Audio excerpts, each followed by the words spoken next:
네, 사랑하는 성도님들, 우리의 삶은 하나님의 말씀에 온전히 헌신하는 삶이어야 한다라는 것이 지금 말라기서 우리가 초반을 묵상하고 있는데요. 전반부의 그런 내용이었습니다. 하지만 때로는 우리의 믿음이 연약해지고 또 형식적인 신앙생활에 빠질 때가 있습니다. 형식적인 신앙생활에서 벗어나기 위해서는 우리가 하나님께 전심으로 진심으로 돌아가야 하는데 이를 위해서는 정말 다른 것이 없습니다. 바로 말씀과 기도 그리고 순종의 삶을 통해서 하나님과의 관계를 새롭게 해야 한다라는 것입니다. 오늘 본문 말라기 2장 17절부터 3장 12절까지의 말씀은 그런 상황 속에서 하나님께서 우리를 회복시키시고 또 축복하시기 위한 어떤 약속을 담고 있습니다. 특히 오늘 본문은 하나님의 정의와 그리고 하나님의 백성의 헌신 그리고 11조의 중요성을 강조하고 있습니다. 신앙 공동체가 하나님께 온전히 돌아가야 함을 지금 가르쳐주고 있습니다. 먼저 말라기 2장 17절 말씀을 보면 17절에 이렇게 말합니다. 너희가 말로 여호와를 괴롭게 하고도 이르기를 우리가 어떻게 여호와를 괴롭혀 드렸나이까 하는도다. 이는 너희가 말하기를 모든 악을 행하는 자는 여호와의 눈에 좋게 보이며 그에게 기쁨이 된다 하며 또 말하기를 정의의 하나님이 어디 계시냐 함이니라. 이렇게 말합니다. 자, 악을 행하는 자가 여호와 보시기에 좋으며 그에게 기쁨이 된다라고 말하면서 하나님의 정의를 의심하는 것입니다. 하나님이 진짜 정의로운 사람이 맞아? 정의로운 분이 맞아? 이렇게 의심하는 것이죠. 그들의 세상이 불공평해 보이고 또 악인이 번성하는 것을 눈으로 보면서 하나님을 원망하는 그런 내용입니다. 하지만 하나님께서는 응답하시기를 3장 1절에 이렇게 말합니다. 만군의 여호와가 이르노라 보라 내가 내 사자를 보내리니 그가 내 앞에서 길을 준비할 것이요 또 너희가 구하는 바 주가 갑자기 그의 성전에 임하시리니 곧 너희가 사모하는 언약의 사자가 임할 것이니라. 자, 내가 사자를 보내리니 그가 내 앞에서 길을 준비할 것이다 라고 예비합니다. 여러분 여기서 말하는 사자는 누구입니까? 그 앞에서 길을 준비할 것. 마태복음 11장 10절을 보면 세례 요한이 예수 그리스도의 메시아 예수님의 사역을 예비하는 그런 사역을 감당합니다. 그래서 때가 되면 정의가 올바로 서고 또 하나님의 나라와 하나님의 통치가 일어나는 정말 그 놀라운 일들 예수 그리스도를 통하여 펼쳐질 그 놀라운 일들을 지금 말라기서에서 예언하고 있는 것입니다. 여기서 말하는 이 사자는 세례 요한이지요. 그리고 세례 요한은 메시아 예수님을 예비하는 사역을 감당했습니다. 이어서 하나님께서는 너희가 구하는 바 주가 갑자기 그의 성전에 임하시리라 라고 말씀합니다. 이것은 바로 메시아 예수 그리스도 우리 예수님을 예언하는 것입니다. 여러분 이것은 이들이 지어놓은 그 물리적인 성전에 임하는 것이 아니라 예수님께서 하나님의 임재를 가져오시고도 죄를 제거하실 중보자로 오실 것을 의미하는 것입니다. 히브리서 9장에 보면 예수님이 참된 성소에 들어가셔서 우리를 위해서 영원한 속죄를 이루셨다라고 설명하고 있습니다. 여러분 이 구절은 하나님의 정의와 그리고 구속의 계획이 예수님을 통해서 완성될 것을 보여주는 그런 말씀입니다. 하나님은 정의로우십니다. 그리고 반드시 공의를 세우십니다. 3절 말씀을 보면 그가 은을 연단하여 깨끗게 하는 자 같이 앉아서 레위 자손을 깨끗하게 하되 금, 은같이 그들을 연단하리니 그들이 공의로운 제물을 나 여호와께 바칠 것이다 이렇게 말합니다. 자, 이것은 하나님께서 자신의 백성들을 연단하심으로써 그들을 정결하게 하시고 우리가 이전 아모스 말씀에서도 묵상하지 않았습니까? 우리의 고난과 그리고 우리의 역경, 우리가 겪는 슬픔과 어려움들은 우리를 고쳐서 하나님의 은혜의 자리로 가게 하시는 그 회복의 그 과정이라는 것을 우리는 기억해야 한다는 것입니다. 오늘 본문 말씀도 마찬가지로 하나님께서는 하나님의 백성들을 연단하심으로 정결하게 하셔서 참된 예배를 회복시키신다라고 말씀합니다.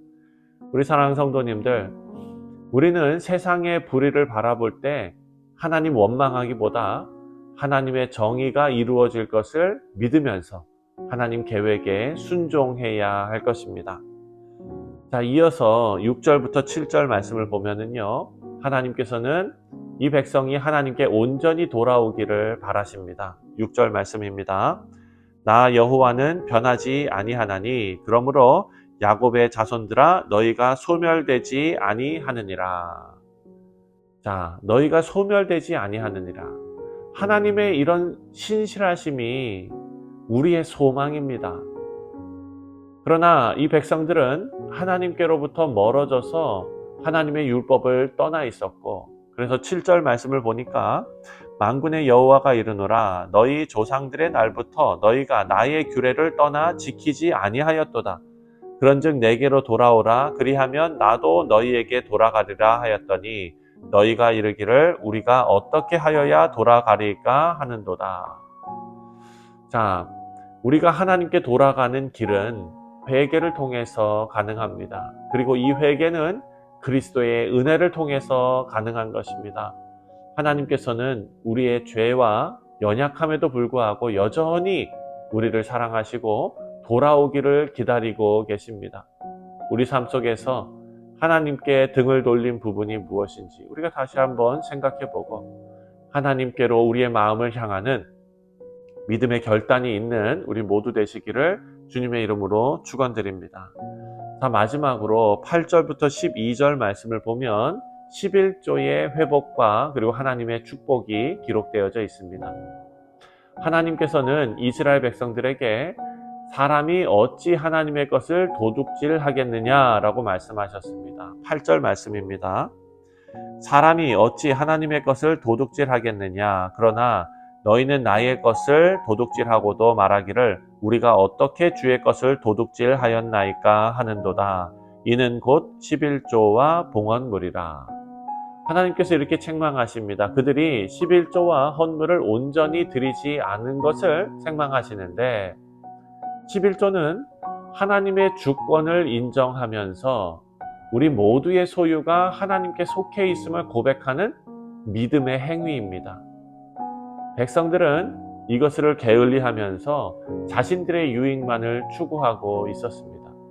그래서 이 말씀이 의미하는 이 11조는 단순히 물질적인 헌물을 드리는 행위에 그치는 것이 아닙니다. 그것은 하나님의 주권과 하나님께서 공급하신다라는 것을 인정하는 삶의 태도입니다. 우리가 다 잘 알고 있죠. 사랑하는 성도님들, 우리가 받은 모든 것이 하나님의 것임을 고백하는 신앙이 그 고백하는 신앙적인 헌신이 바로 11조를 통해서 드러나는 것입니다. 신명기 말씀을 보면 신명기 14장 말씀에 11조의 목적이 기록되어져 있습니다. 여호와를 항상 경외하게 하기 위해서 이 11조를 명령하셨다는 것입니다. 그래서 11조는 우리에게 주어진 무거운 의무가 아니라 우리의 믿음을 표현하는 예배의 일환이다라는 것을 우리는 꼭 기억해야 합니다. 하나님께서는 온전한 11조를 창고에 드리라 라고 말합니다. 10절입니다. 10절 말씀에 만군의 여호와가 이르노라 너희의 온전한 11조를 창고에 들여 나의 집에 양식이 있게 하고 그것으로 나를 시험하여 내가 하늘 문을 열고 너희에게 복을 쌓을 곳이 없도록 붙지 아니하나 보라.